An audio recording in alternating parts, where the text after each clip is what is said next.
Hey, what's going on, guys? It's Lance here, bringing you another video today. And today we're going to be talking about how scarcity thinking is actually keeping you overweight and lacking confidence.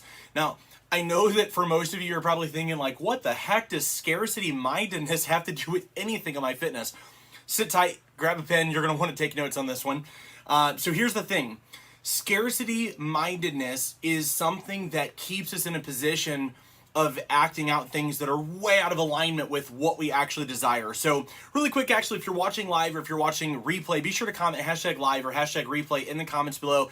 One extra thing also, let me know which city you're watching from as you're watching this right now. Be sure to say hello.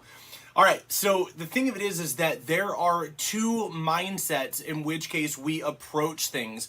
We can approach things in a scarcity mindset or an abundance mindset, and the difference between the two is absolutely paramount. So we want to make sure that as we're approaching things, especially where there is a system or a set of rules in order to follow, so to speak, to get results.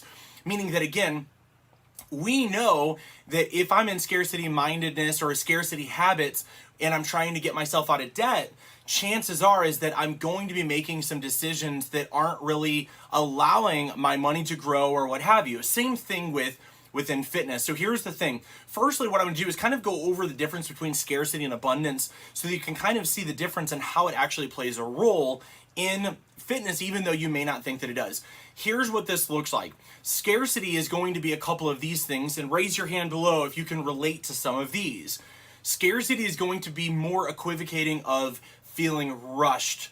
You're stressed. You feel like you make time for yourself in your workout dead last. These are scarcity things. So for an example of doing this, where a lot of times people feel like they've got too many balls in the air, they feel like they just can't stick with things. This is a scarcity problem, which leads to not enough margin. And therefore, you end up basically doing all of these things that are urgent, but really not important.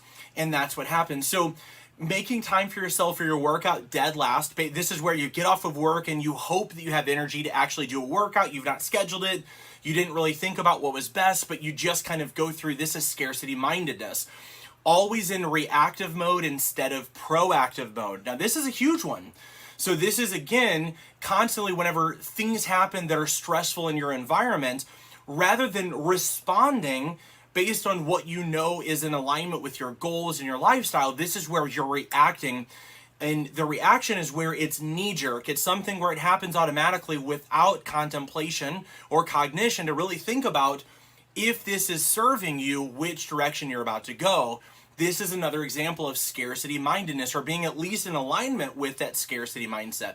Another one is going to be lacking margin, not creating enough time for yourself to make time for the things that are important, because you're always in response mode or reactive mode, in which case you're responding to a text or an email, or somebody calls you, or the kids have something, you're constantly just responding to this, that, and the other. This is scarcity mode when it comes to the thing that you desire, to be healthy, to be fit, to be confident, to have your life back. Is this making sense for you? I hope that this is.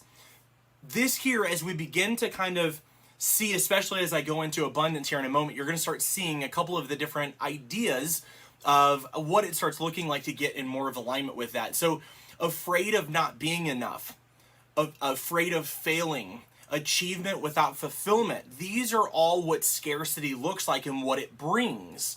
Lots of busyness, but very little productiveness. Again, lacking planning, lacking contemplation, because we're always in reaction and in scarcity mode. Another thing that happens a lot is that we notice that you're getting less progress than you expected.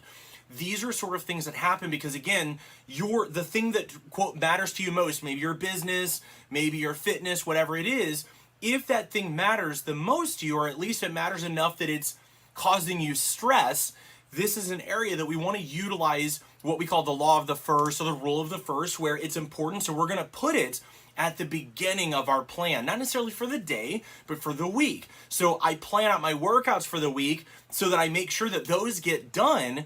And I would rather ignore a phone call and actually get my workouts done because my priorities are that of abundance. And I'll explain that in a minute, kind of why this is scarcity and what the abundance really does. So a little bit more in the scarcity aspect is responding, again, as I mentioned, responding to notifications always instead of controlling the notifications. So they're controlling you. No time for rest. Again, not making time for rest. If I'm in scarcity mode, I believe that I don't have time for the things that matter. That's what happens. So I begin to choose consciously or subconsciously things that don't matter over the things that do matter. This is what happens when we're in scarcity mode. So you have little time for hobbies or passions. You start feeling depressed. You even start feeling lonely feeling. These are all symptoms of scarcity. Okay, I hope this is making sense. Now, as you can imagine, if I'm in a place of scarcity, I'm not creating margin of time. I am being busy with tons of things that don't necessarily move me. I was checking for a cat. That don't necessarily move the needle on my goals, business, relationship, whatever. And that's what happens. Now, abundance mindset leads to abundance habits, and abundance habits leads to abundance, a greater outcome. What does it look like? Well, here's the thing. Number one, operating with a mindset of plenty. I'm starting off, even if I don't necessarily fully believe it, I'm going to act as if, because there's power in that. There's power in acting as if, because we're convincing our bodies to start going through the habits as if we're expecting something. And here's the deal. Just like I always say on some of these videos talking about your thermostat and thinking you're a C student, if you believe you're a C student, you will have C student study habits. If you have C student study habits, you will have what? C's as your outcome, and that will be your self-fulfilling prophecy. The same thing here is that if I operate in a mindset of plenty, I walk in a way that says, or act in a way, what have you, that says I have enough, I am enough, I will be enough, and I'm going to choose things as if I do have enough. What that looks like is, again, I begin to schedule my workouts ahead of time, knowing that my workouts I will make time for, and the little things, the nuances that usually take me away from my workout, those things I'm going to lower them on the priority list. And this means that I'm going to follow through with better habits. The thing is that the oxygen mask actions, I always make the oxygen mask theory, or the whole concept of the oxygen mask. But those oxygen mask actions are there to protect ourselves before others so that we can actually help them from a fuller cup. That's the idea. If I am constantly in a place of scarcity, I'm going to be bringing that scarcity into my workout or skipping my workout, but it's going to be affecting other areas. I'm not taking care of myself. And it doesn't mean we're not talking about that self-love stuff where you're putting yourself first. We're just simply talking about making sure that you're checking in with yourself, that you are actually refilling your cup before you're trying to refill another's, or before you're pouring some of your cup into something else, a project or this, that, or the other. That's where we start with abundance. And when that happens, not only do you find yourself having better business and better relationships, you find yourself getting fit simultaneously while working on it. Why? Because you gave up being in reactive mode in scarcity and you're choosing abundance. So a couple more. You're going to feel less anxious. You're going to be more productive. You're going to be less reactive to notifications in abundance mode. Why? Because you've already scheduled the things that are important to you. So anything else that comes in between that is urgent, but not necessarily important. Otherwise, it would be where you scheduled it, because you're choosing things out of abundance and not reacting. So the other thing is when you're in abundance, family starts coming before work. All right? So again, workouts start coming before stress. These are things that happen. So the rule of tithe, this is something that, again, first 10%, within the Bible, they talk about, that's the tithe, which is the 10%. And John Maxwell talks about the rule of the first, but it really is the rule of the tithe. Your first 10%. And what I like to do is make my first 10% devoted towards my goals, my 10% of energy for the week, my 10% of the day, whatever that is. The things that matter most to me, I'm going to put first. Back in the day, I used to be so embarrassed of how my calves looked. And so I started this notion that if I wanted my calves to actually change, I had to start putting them first. In not treating the other stuff like it was scarce. So the point was, I began starting my workouts, doing my calves, putting them first, and treating all of my energy towards those. And guess what? They started growing and catching up with the rest of my body. it doesn't have anything to do with this outside of the fact of that the rule of the first, whenever I choose things in abundance, I start to see the outcomes that I desire without feeling stressed and all of the things listed in scarcity. So a couple of the things here as well is that the critical 5 is a must each day. This is something, again, we teach our clients to focus on the critical 5, which these are basically moving events and things in your day that happen into categories of urgent, important, and urgent and important. And the thing of it is that what we want to do is, if you're first getting yourself out of the trenches, we only want to choose things that are both urgent and important. But once we kind of get the urgent and important things done, we should only either have basically important things or urgent things once we kind of get through that. And what begins to happen is other people might reach out and suggest that you do this or join in or whatever, tempt you to spread yourself too thin. And because you choose abundance, and because of the fact that you're using the critical 5 to make sure that you're prioritizing what should be abundance, you get to say no to things that are good so you can say yes to things that are best. And that's the big takeaway here. So a couple of the things I will go through here is that, so critical 5, again, we just went through that one. So we've got to make time for rest. The other thing is time for hobbies and passions, and less doing and more being present. When you're in scarcity mindset, you're going to be do. And I'm not talking about adventures. I'm talking about busyness.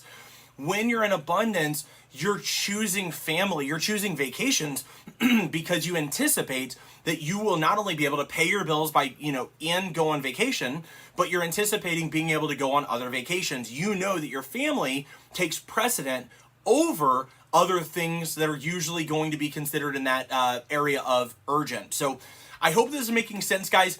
These are things that I have worked with one-on-one clients for years, helping them to begin letting go of areas of scarcity and choosing areas of abundance. And when you do that, when you begin choosing these things, the abundance areas, you will start seeing the fact that you are consistently hitting goals because you're consistently building habits. This stuff happens because of the fact that our mindset is expecting more of what something good by doing these things versus if I do these things, it's going to take away something good. That's what prevents people from taking action towards their goals.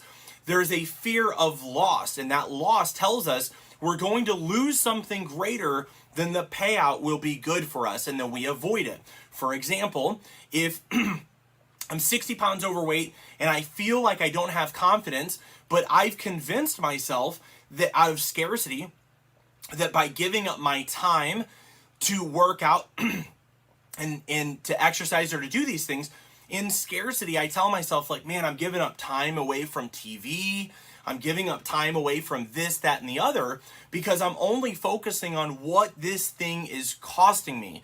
Whereas abundance mode, I begin contemplating regularly, but I begin starting off in my goals very focused, knowing the fact that I have an end in mind, and when I choose this end, it's going to be a payoff that's worth the little bit of sacrifice. So again, my focus is whatever we focus on with enough intensity and emotion, that thing is going to be the most prevalent or real in our life. And if I give more stress and energy and time to the lack, this scarcity of I don't have time to work out, I can't this, I won't this, and so on and so forth, I'm going to get more of that.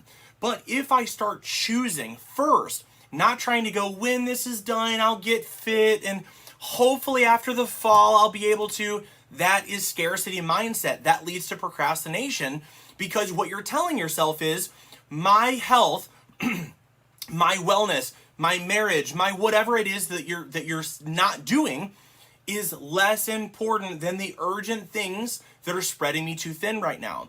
Choose abundance, and then you will get more abundance. This is not a law of attraction sort of thing. It's simply the fact that when I am choosing abundance, my actions are in alignment with abundance, and that gets me abundance. That's the whole idea. So I hope this helps you guys. If you feel like this was something that resonates, be sure to put hashtag value in the comments below. Thanks again for tuning in. Guys, also, if you've not joined or subscribed to our e-journal, be sure to do that. It's called Elevate Your Body Confidence, the same title as our group, as our Facebook group.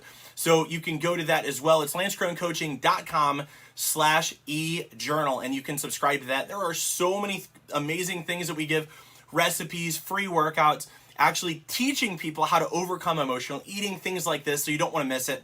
So again, lancecronecoaching.com/e-journal. Thanks so much.